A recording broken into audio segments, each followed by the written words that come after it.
Welcome to the Full-Time FBA Show.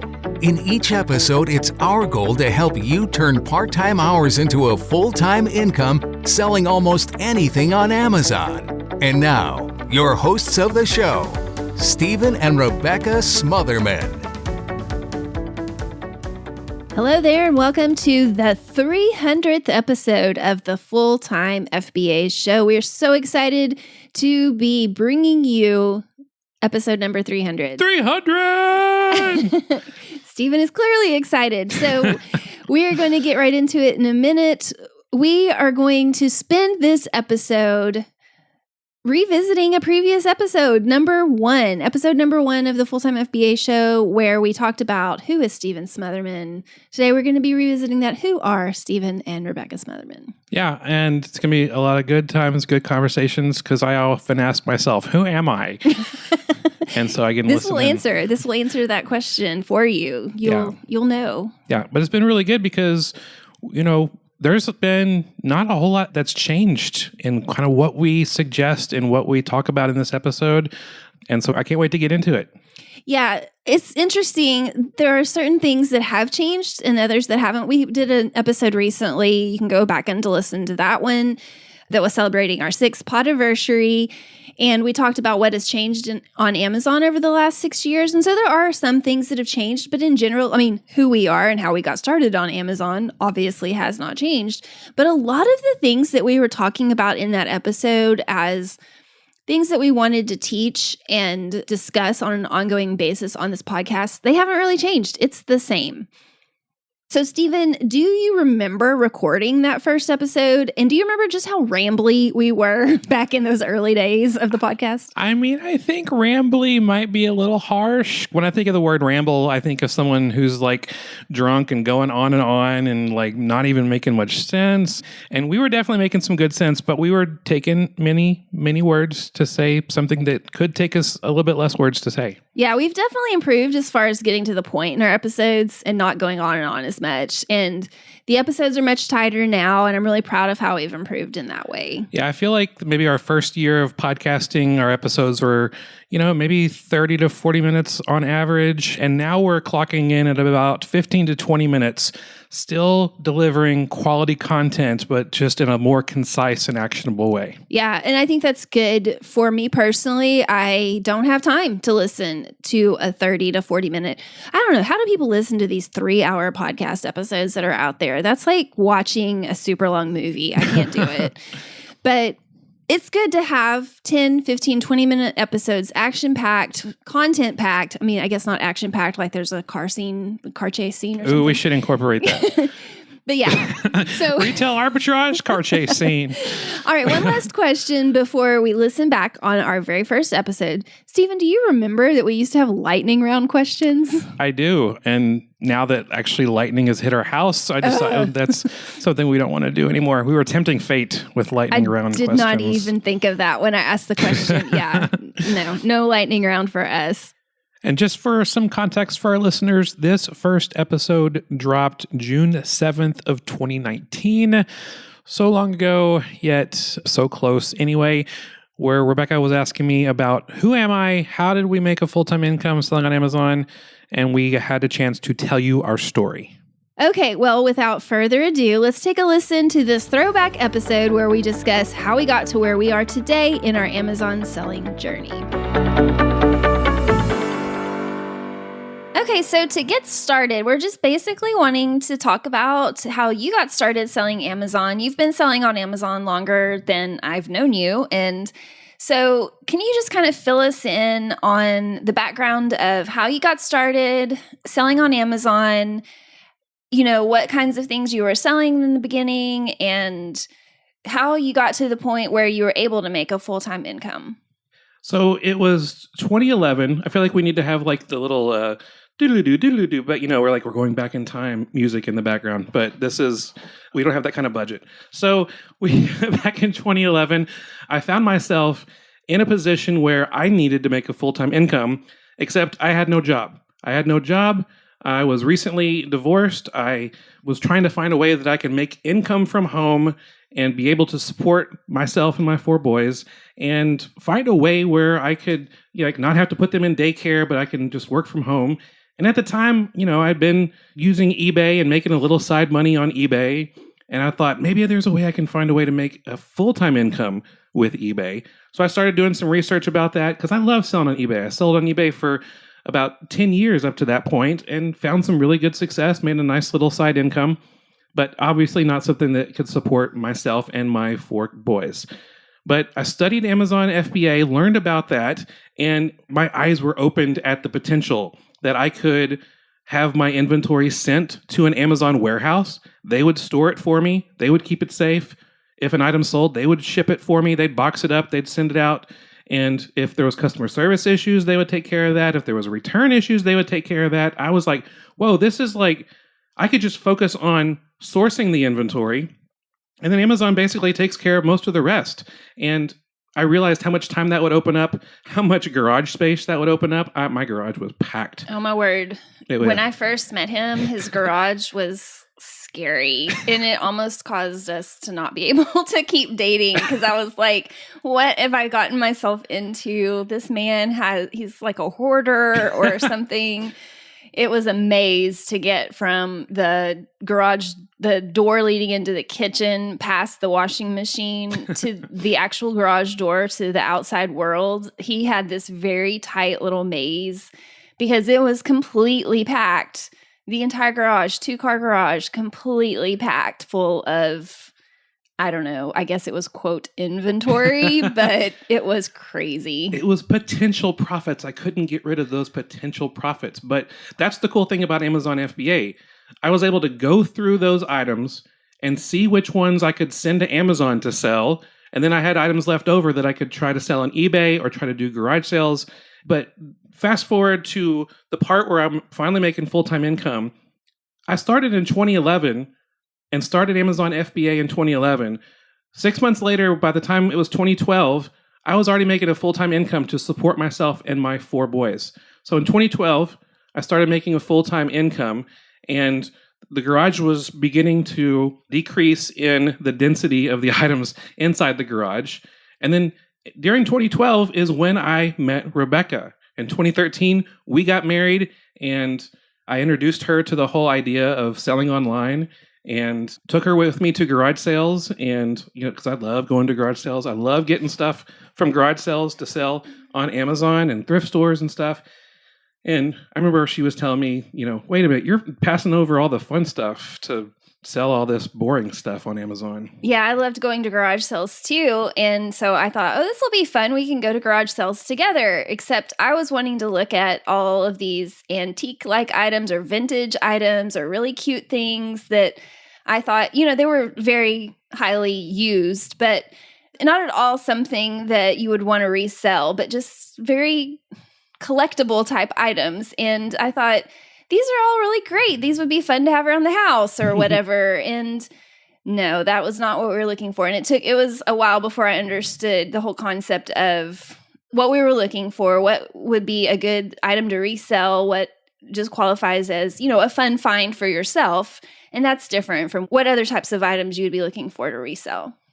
Right. And so once we finally made that shift and started looking for new items that people sell at garage sales, because it's true, people sell a lot of brand new stuff at garage sales, stuff that they had good intentions for, but never got around to actually opening or using. So we found those kind of stuff. So we would go to thrift stores and we'd find tons of used books that we can sell. We found some collectible board games that we could sell on Amazon, and then started to branch into retail stores, buying stuff from retail stores in the clearance aisle, clearance sections, and being able to send that in to Amazon and starting to see those items sell really quickly. So along those same lines, with that period of time, going back to when you're talking about, like, you started out with garage sales, and that's where I came into, was when you were going to garage sales, thrift stores, and then slowly transitioned into selling items that you found on clearance at retail stores. Can you talk a little bit about what categories you first started selling in, and then kind of how you expanded from there, and how is that same or different from what your main categories are now? That's a good question. When I first started out, I felt like the 2 easiest categories to start out, they're actually, in my opinion, the 2 easiest categories to start out right now are books and the toys and games category. So the books category is an amazing opportunity because you can find used books almost anywhere. I mean, we've got garage sales, thrift stores, there's Friends of the Library sale, different types of book sales that go on, half-price books, other type of bookstores that sell used books. You're forgetting one, Our House. Oh yeah, Our House. Both Rebecca and I are really big readers, and so I just looked on my bookshelf and I saw books that I'm done reading, I can sell. I know she looked on her bookshelves at her place and just decided, hey, this is a good opportunity to sell some books, and so we were able to sell some books. Started selling some toys. The toys and games category is awesome because, yes, it's great during the Christmas selling season, but kids have birthdays all year round. So parents are buying toys all year round. And so being able to buy and sell new toys, collectible toys that you could sell on Amazon, those were the first ones that I started off with. And those were mainly what I focused on until you and I got married in 2013. And so when Rebecca and I got married and we joined forces with the Amazon business and decided to branch out, and we tried grocery for a little while. We tried doing some home and kitchen items, and we found success with those. We branched out into some office supplies a little bit. We started trying a lot more categories, but we were pretty methodical about it. We would pick a new category and then try to learn as much as we could about that category, test things out with buying stuff and selling it online, seeing what we found success with, seeing what the pitfalls were, and where we could find the most success, and decided, is this something we want to keep doing, or is this something we want to move on?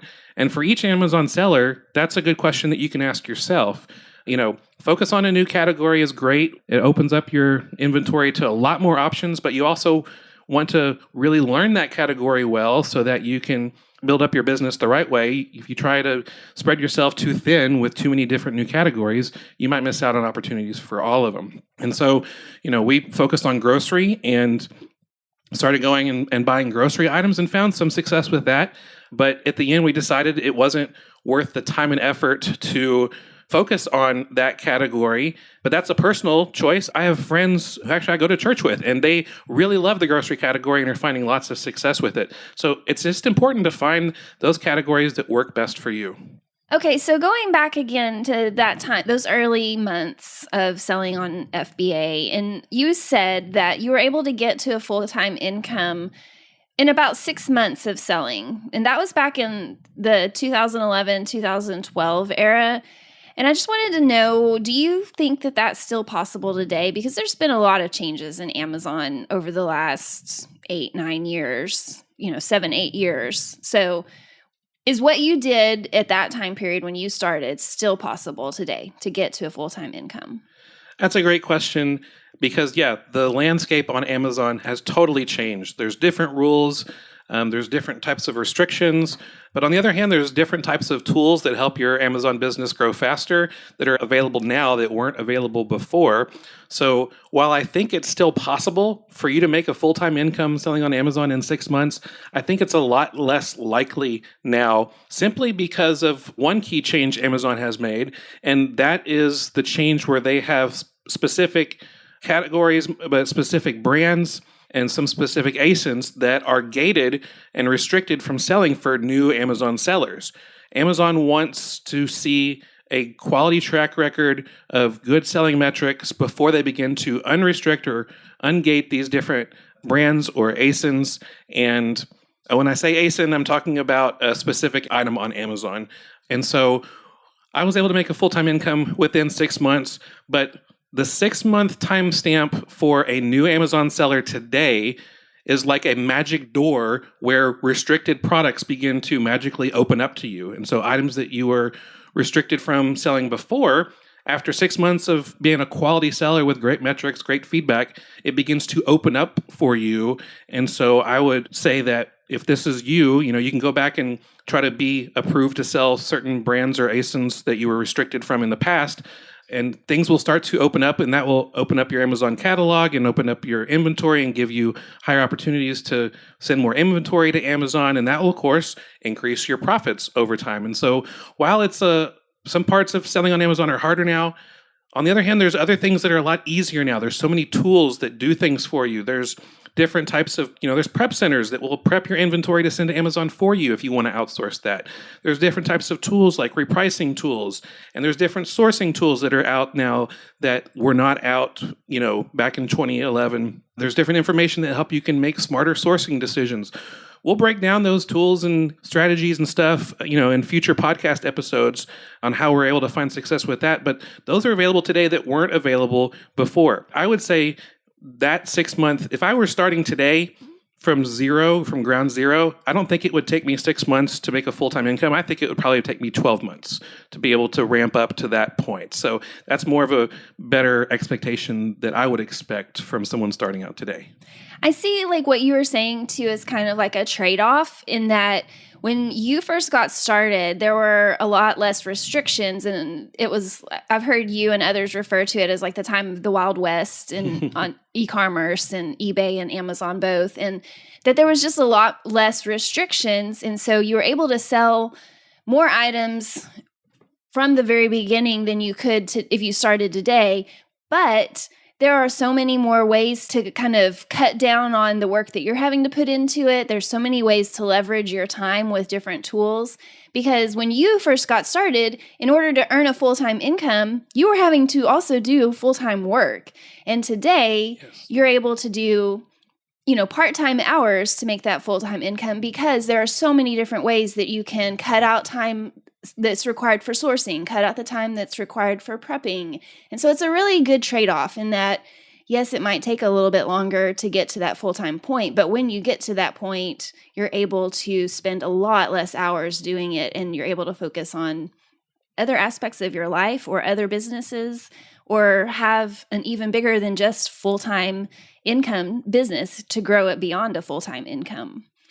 So what would you say were some of the biggest hurdles early on? If you didn't have the restrictions that a new seller would today, what would you say are some of the biggest hurdles that you experienced early on in selling? I think there were two main hurdles that I needed to overcome early on. I think back to how young the kids were. I mean, they were like, some of them were still in preschool, and when I first got started trying to transition to Amazon. And I think just managing working from home and trying to manage my time with the kids. And so, when I first got started, I think most people, when they first get started, they've got that buzz, that excitement, but then real life hits you and you're like, whoa, I still have to, change diapers. I still need to go to the grocery store. I still need to take care of, all these other responsibilities. And you who are listening to this right now, that you might be experiencing the same thing. You might be thinking, I'm trying to grow an Amazon business while I'm working a full-time job. So being able to manage my time was a big hurdle, knowing what time I needed to spend on my business, because it could be really easy to just let the hours slip away sourcing at stores or sending stuff to Amazon and miss out on time with my kids. And on the flip side, there's times where I could totally get lost just, playing video games with my kids or whatever and not send inventory in. So just learning how to balance that was, through trial and error, was a big hurdle I needed to overcome. And then the next big hurdle was trying to decide, how much of my profits do I need to reinvest in my business versus paying the bills? It's like, okay, I got bills to pay. I want to, even start signing up for these different types of tools that I'm learning about, but I also need to buy more inventory. And so trying to manage that was a big hurdle. I understood, big Dave Ramsey follower, so all the bills get the priority. Bills got the priority. There's no question about that. I'm never going to decide to spend money on inventory or even go into debt or anything when I'm just totally ignoring my bills. And so I decided to, make sure the bills were taken care of. And then I just started playing around with, okay, I decided that when it comes to my inventory that I'm sourcing, focus on inventory and then decide how much time am I going to be able to buy back by using a certain tool? And is that going to help me to eventually increase my inventory? And so I would decide that, I would slowly add new tools to my business one by one. Again, not trying to do too many things at once, but just add one tool to my business, see how much time it's buying me back or how much it's better increasing my buying decisions or my profits. And then going from there to compare it to Okay, is that a tool a keeper? Is that something I need to not use? And then really focus again on making better decisions with my Amazon business and spending stuff on inventory that's going to be able to make me money. And so for everybody, it's going to be different. And so you just kind of have to, with trial and error, figure that out. But those were two big hurdles that I needed to overcome. And finally, we're able to do that. I think that's really good because it's easy to forget what it's like at times when you're first getting started. And it's overwhelming because whether it's on our blog or somebody else's blog or podcast or website, there's so many tools that people say, this is a great tool that saves time, or this is a great way to streamline your business and to, find more inventory more quickly, or to list products faster or whatever. But pretty much any tool that's out there, there's a way to do it for free. And if you can get started doing things with free tools and then work your way up to those others, I think that is a great way to overcome that hurdle. And also there's tons of tools out there that give you free trials. And so trying to make the best use of that free trial, if it's a 7-day free trial or a 30-day free trial, making sure that you make the most of that free trial by watching the training videos before you start your free trial. A lot of times we spend most of our time of the free trial with the training part, and you're not even actually using it yet. So go through videos, learn things, how to use whatever software, how to use whatever you're learning. Go through the free trial and make the most of it. Or if you're buying a course, most of them have return windows that you can return things with no questions asked. So again, making the most of the opportunity, going through that course before the return window closes so that you can make the most of your time and the most of your money. Okay, so going on from there, what would you say when it comes to both you and I together working on the business? Because a lot of this we're talking about, when you first got started, and then maybe in a future podcast, we'll talk about how we added me into that whole business. But what would you say for you and me together has been the biggest key to our success to this point? Because our business is very different than it was when you first started and then when I joined it after we got married. Yeah, I would say that one of the biggest keys to our success has been our mindset. And mindset is really important in all things in life, but especially with running a business from home and just having a growth mindset. If you want to check out a great book about mindset, I highly recommend Carol Dweck's book called Mindset. You can actually find out about it, fulltimefba.com/mindset. And having an abundance mindset really opens up your possibilities of finding more inventory. Having a marathon type mindset helps you know that you're in things for the long haul and this is not just a sprint. And, those with a marathon mindset understand that you're playing the long game and you're going to, have times where you're doing well, times when you're not doing so well. But if you keep things going and stick with it, you're going to find success. And so many other different types of mindsets. We'll probably even have just a whole episode coming up on mindset by itself that will walk through some of these things. But understanding mindset has been a really big key for our success. Yeah, I think about abundance versus scarcity as a mindset, and that's been something that I've really had to learn about. And you taught me a lot about that concept, and she talks about it. Carol Dweck talks about it in that book too. That's been a really big part of how we've been able to grow our business the way we have. So, one last question before we get to start wrapping things up. What do you think is the sustainability or the viability of making a full-time income on Amazon in the years to come? Moving forward, this is, 2019 when we're recording this. What is the sustainability of full-time income on Amazon? This is a really good question. And, we actually had an Amazon couple ask us this question. We were out to dinner with them and they're like, okay, if we are going to put our life into building an Amazon business, put money into building an Amazon business, put our time and energy into building an Amazon business, what's like the long-term viability of this? Is this going to be around in the future? Where do you see things? We know that Amazon as a company is really, really strong. It's really set up for long-term success. They're a company that prides itself on trying new things, failing at things, but learning from it. They try new stuff all the time. In fact, earlier this year, Rebecca and I went to a conference that Amazon held, and they talked about at Amazon, they have a day one mentality. Here we go with mindset again. A day one mindset that they want to see every day as day one, where the opportunity is huge, where the excitement is there, where they're like, there's new things that we can innovate and grow. And when you have that kind of mindset, it really helps you in the long run know that you're going to continue having that type of success. And I feel that's the way with Amazon. And so I think Amazon's going to be here for a long time. Right now, Amazon is the number one place people go to when they want to start a buying search. A few years ago, it was Google. They go to Google and they would Google, best baby walker toy, but now they go to Amazon and search those items. And so I just know that Amazon's doing a really good job with making sure that that stays there. And so that gives us an opportunity as third-party sellers, people selling on Amazon, the opportunity as well. And then in Jeff Bezos's most recent letter to the shareholders, he talked about how third-party sellers, that's people like you and me who sell on Amazon, third-party sellers have actually sold more on Amazon than Amazon themselves. And so Amazon is a seller, and then there's third-party sellers. And so we actually sell more than Amazon does, and they're really thankful for us, and they are ready for us to be even more improved in the future, and they're doing things to help us as sellers along the way. So I see that the future is really bright, it's really open, and I feel like it's even as an Amazon seller, we're still in the early stages of selling on Amazon, and there's so much more possibility